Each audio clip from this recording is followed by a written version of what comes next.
Joining us is NFL analyst Sam Monson from Pro Football Focus. Sam, good morning. Morning. How's it going? Good, man. Always appreciate you joining us. Let's start with the Cowboys and Patriots yesterday. The Patriots offense, once again, a bit clunky to say the very least. Once again, Tom Brady not all that effective. Statistically, what are you seeing from Brady this season that we have not seen in any other year of his career? Yeah, I mean, I think heading into that game, there was definitely some question marks about just how well Tom Brady was playing. And obviously, I think it's a bigger problem overall for that Patriots offense that things have not been clicking well. But I thought yesterday was actually the best game Brady has played for a while. And all of his best passes were not caught by his receivers. Obviously, there was driving rain there in Foxborough, and there's a huge part of how much that impacted everything. But right now we have 7 total drops for Patriots receivers, and that obviously makes a massive difference to Tom Brady's numbers overall. So he ends up in the game with a passer rating of like 70, but I think his play honestly was significantly better than that. And you can point to multiple big throws by Brady that just did not end up with his receivers coming up with it. So what's the biggest flaw that the stats are telling us about the Patriots offense if it's not Brady? Well, I think in that game, obviously, it was the receivers. 7 drops are a major problem, but you have to factor in the driving rain. That's going to make any drop count start skyrocketing. I think ultimately the Patriots this season, there's been a lot wrong with that offense. The offensive line hasn't been nearly as good as it's been in previous seasons. They've been relying on Marshall and Newhouse at left tackle for a significant portion of the season. Isaiah Wynn is back. It was a pretty tough ask to a sort of baptism by fire, throwing him back in yesterday. He did okay. I think he did significantly better than Marshall and Newhouse would have done playing left tackle all game. So I think that should help them going forward. And then, the receivers have been an issue. They obviously had no Mohamed Sanu yesterday, no Philip Dorsett, so they were down players. N'Keal Harry has yet to sort of really identify what he can be.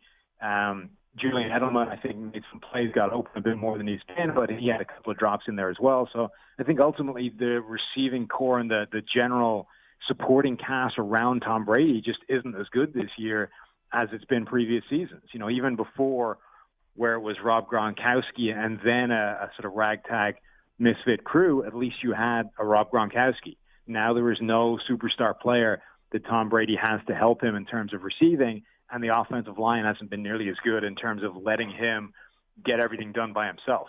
Sam Monson, Pro Football Focus NFL analyst, our guest this morning here on the show. On the flip side, what was the biggest hole in the Dallas Cowboys offense when you look at it analytically?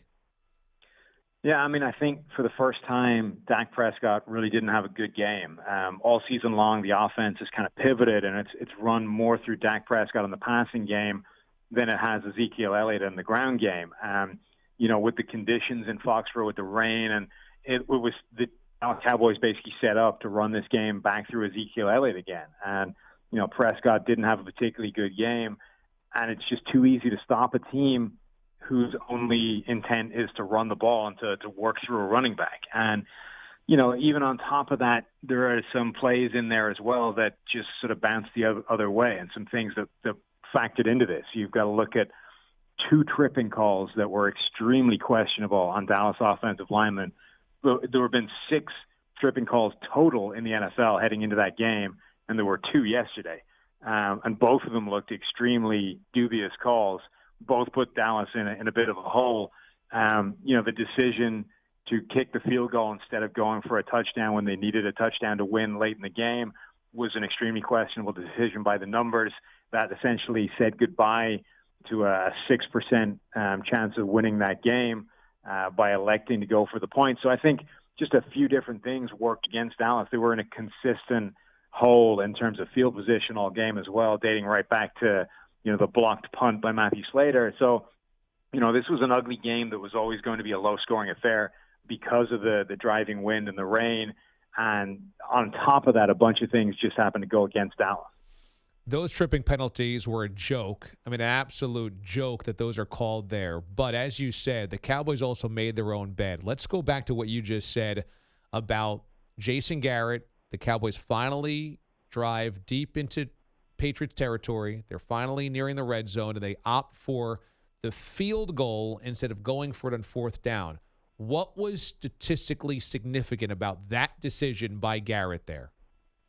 Yeah, I mean, the bottom line is you need a touchdown. The field goal doesn't really help you that much. Obviously, it changes dynamics slightly heading forward, but you needed a score, and you're unlikely to get a better position to get it than you were right there. So when you crunch all the numbers in terms of the situation, the down and distance, the field position, the time left on the clock, all those things, it's just a statistically significantly better move to go for the touchdown there. And even if you don't get it, you understand what the situation is for the rest of the game. Kicking the field goal, it just honestly doesn't change things that much, even though you have a significantly better chance of converting the field goal than you do of converting whatever it was, 4th and 7 on that play. Right, and this is what Troy Aikman was bringing up during the broadcast. At that point in time, it's 13-6 Patriots. The Cowboys had finally put together a deep drive.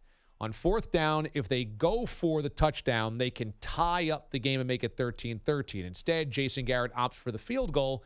And in his mind, I guess he's going, okay, we kick the field goal here, we get the ball back, and we drive down to get a touchdown. We win.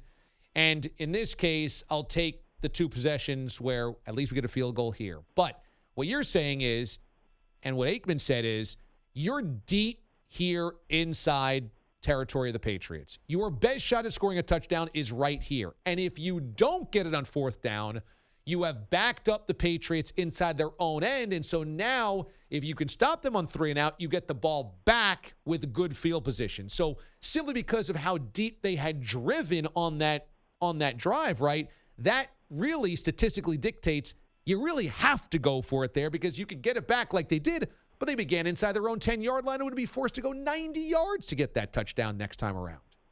Yeah, I mean, either way, you need to stop them and get the ball back again. It's just that doing so this way gives you a much better chance. You've already secured the potential.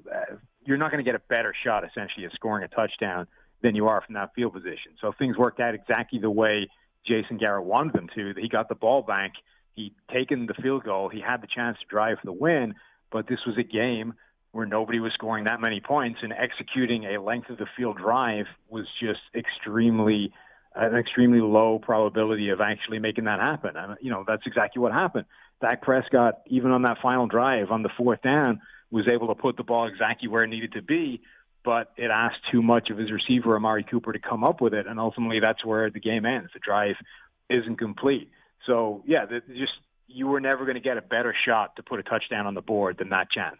Right, and they get the football back, but they get it back on their own 8-yard line. So now you're forced to go 92 yards instead of going 20 yards or whatever it was when you kick the field goal. Sam Monson joins us from Pro Football Focus. Last point's going to be about the Eagles.